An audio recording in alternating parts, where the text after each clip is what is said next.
Mother Teresa and institute of computer education में आपका स्वागत है।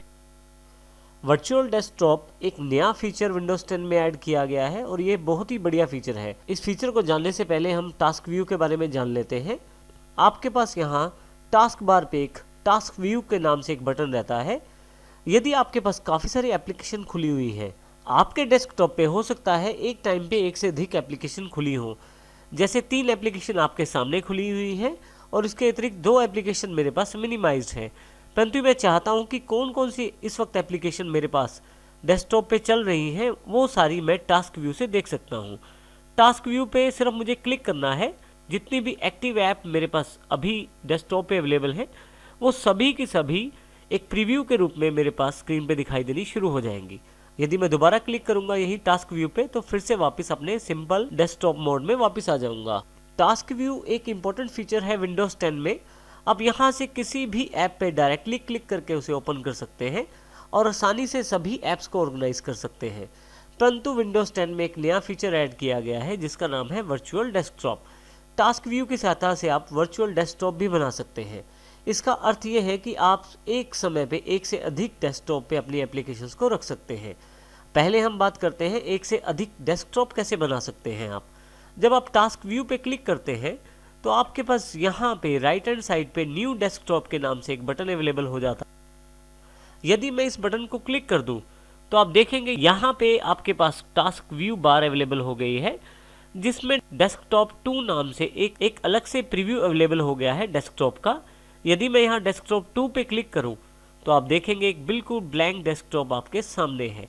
अब यहाँ पे आपका डेस्कटॉप बंद नहीं हुआ है, बस केवल वो अभी नॉन एक्टिव हुआ है, अर्थात अभी आप उसे नहीं देख पा रहे हैं। यदि आप टास्क व्यू पे दोबारा क्लिक करें, डेस्कटॉप 1 पे आए तो आप फिर से उसे देख सकते हैं। इसी तरह से मैं फिर से डेस्कटॉप 2 पे वापस जा सकता हूँ। ना केवल मैं वर्चुअल डेस्कटॉप बना सकता हूँ, उनमें अलग से ऐप्स को मैं खोल भी सकता हूँ। जैसे कि यहाँ पे मैं स्टार्ट पे जाता हूँ और यहाँ पे मैं कैलकुलेटर ऐप को खोल लेता हूँ। इसी के साथ में मेरे पास यहाँ दूसरे डेस्कटॉप में अलग से एक ऐप अवेलेबल हो गई है। यदि आप यहाँ ध्यान दें तो पहले वाले डेस्कटॉप की सभी एप्लीकेशन डेस्कटॉप 1 पर ही है। डेस्कटॉप 2 पे केवल कैलकुलेटर वाली ऐप ही अवेलेबल है। यहाँ मैं टास्क व्यू पे दोबारा क्लिक करता हूँ और फिर से डेस्कटॉप 1 पे चला जाता हूँ। इस प्रकार मैं आसानी से डेस्कटॉप के बीच में स्विच कर सकता हूँ। आप जितने चाहें उतने डेस्कटॉप बना सकते हैं अपनी सुविधा अनुसार। यहाँ मैं फिर से न्यू डेस्कटॉप पे क्लिक कर देता हूँ तो मेरे पास एक तीसरा डेस्कटॉप फिर से अवेलेबल हो जाता है जो बिल्कुल ब्लैंक है और इसमें मैं यहाँ पे कैलेंडर वाली एप्लीकेशन क्लिक करके खोल देता हूँ। इसका अर्थ ये हुआ कि आप एक समय पे एक से अधिक डेस्कटॉप के साथ आसानी से काम कर सकते हैं और आप अपनी चीज़ों को आसानी से ऑर्गेनाइज कर सकते हैं। जैसे कि मेरे पास जो जितने भी टेक्सचुअल एप्लीकेशन हैं वो सारी एक डेस्कटॉप पे हैं और दूसरी डेस्कटॉप पे केवल कैलकुलेटर अवेलेबल है और तीसरी वाली पे सिर्फ कैलेंडर अवेलेबल है।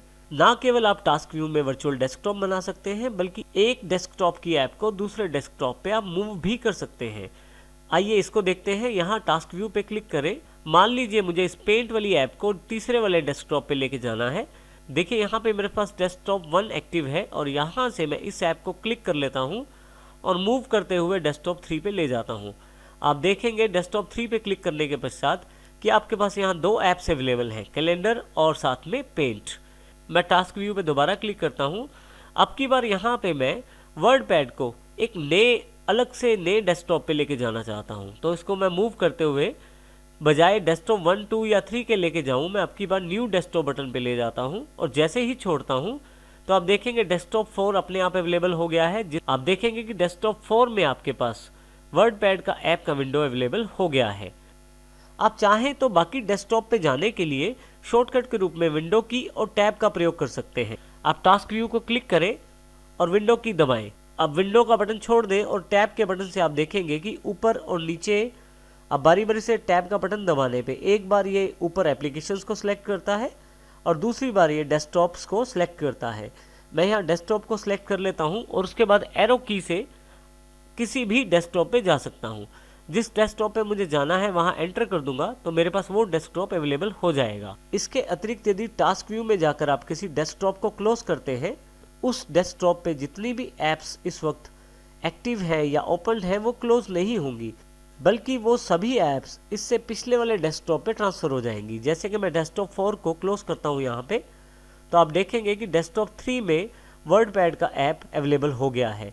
इसी तरह से टास्क व्यू पर जाकर मैं डेस्कटॉप 3 को क्लोज कर देता हूँ, तो आप देखेंगे कि 2 में वो सभी ऐप्स अवेलेबल हो गई हैं जो 3 और 4 में अवेलेबल थी। और यदि मैं केवल एक डेस्कटॉप चाहता हूँ, इसको भी क्लोज कर देता हूँ, जितनी भी बाकी सभी डेस्कटॉप पे अवेलेबल ऐप्स थी वो सभी मेरे इस सिंगल डेस्कटॉप पे अवेलेबल हो गई है।